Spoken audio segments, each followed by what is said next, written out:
L'informatique donne un bon exemple de cette situation. L'informatique japonaise aurait bien pu ne jamais exister.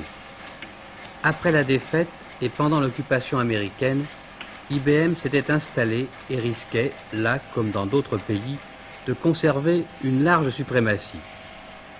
D'ailleurs, 20 ans après, en 1966, 75% des ordinateurs installés au Japon étaient importés.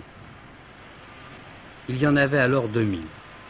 Pourtant, dès 1956, les laboratoires électroniques essayaient modestement, avec 7 firmes, de créer une industrie de l'informatique nippone. Le succès a été considérable.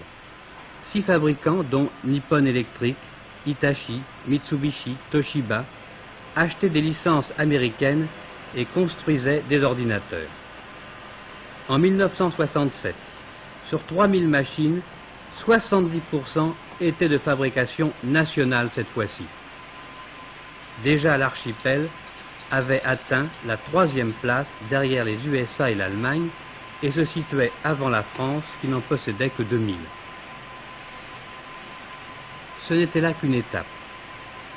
La société Fujitsu, où nous sommes actuellement, préférait pour sa part développer des ordinateurs complètement japonais, avec, il est vrai, l'aide de l'État.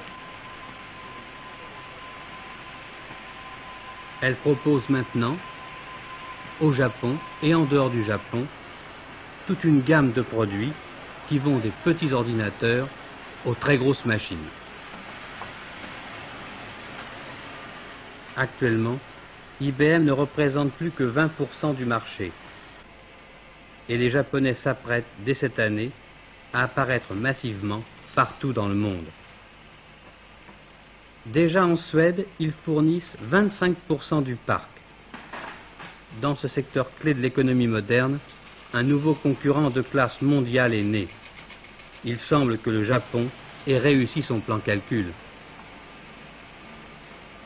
De plus en plus libérée de la tutelle occidentale, l'informatique japonaise commence à vivre de ses propres recherches et prépare l'ordinateur de demain, qui peut-être, comme ce prototype Hitachi, apprend à s'exprimer et à chanter en japonais.